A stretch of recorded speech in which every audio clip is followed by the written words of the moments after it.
வணக்கம். உங்கள் அனைவருக்கும் இனிய பொங்கல் தைத்திருநாள் நல்வாழ்த்துக்களை தெரிவித்துக் கொள்கிறேன்.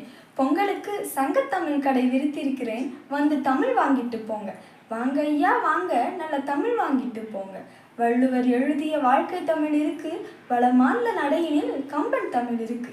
சங்கம் வைத்து செய்தி சொன்ன செம்புலங்கள் இருக்கு, சித்து வித்தை காட்டி வைத்த சித்தர் தமிழ் இருக்கு. வாங்கம்மா வாங்க, தமிழ் வாரி கொண்டு போங்க.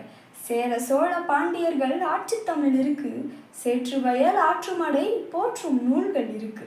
ஆத்திச்சூடி அள்ளி வைத்த அவ்வை தமிழ் இருக்கு, பாத்தி கட்டி பயிருழுத பள்ளு தமிழ் இருக்கு. காதல் செய்யும் இலக்கணங்கள் கட்டுக்கட்டாய் இருக்கு, காளைகளிடம் தோளடக்கும் கலித்தொகையும் கூட இருக்கு. கற்பு நெறி தாண்டாத சீதை கதை இருக்கு, கண்ணனுக்கு பாட்டு சொன்ன பாரதியும் இருக்கு. வாங்கக்கா வாங்க, தமிழ் வாழ்க்கை வாங்கி போங்க.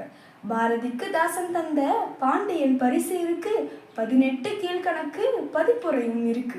தலக்கணம் மீறாத இலக்கணங்கள் இருக்கு, இலக்கணம் இல்லாத தமிழ் எங்கே இருக்கு? காவியங்கள் கற்றுக்கொள்ள சங்கத்தமிழ் இருக்கு, அன்னை மொழி கற்றுக்கொள்ள அச்சம் என்ன உனக்கு? நாமம் போடும் சாமிக்கும் தான் ஆழ்வார் தமிழ் இருக்கு, பூசை போடும் சாமிக்கும் தான் தொண்டர் தமிழ் இருக்கு. போர்க்களத்து செய்தி சொல்லும் மீசை தமிழ் இருக்கு, ஏற்களத்து ராசா மக்கள் நெல்லு தமிழ் இருக்கு. வாங்கண்ணா வாங்க, நல்ல வைகை தமிழ் வாங்கி போங்க.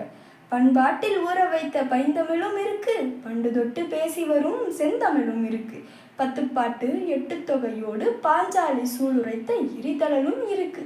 பாரதிக்கு பின்னே வந்த கவிஞர் தமிழ் இருக்கு, கம்பன் கவி கூட இருக்கு. செம்மொழிக்கு தேவை என்ற சொல்வளமும் இருக்கு, அகம் புறம் அத்தனையும் அச்சடித்து கிடக்கு. அத்தனையும் வாங்கி சென்று நம் செல்வத்தமிழ் பெருக்கு. வாங்க தம்பி வாங்க, வாழும் தமிழ் வாங்கி போங்க. உழைப்பை போற்றும் பொங்கலை கொண்டாடுவோம், நம் அடையாளத்தை காட்டும் தமிழை போற்றுவோம். நன்றி.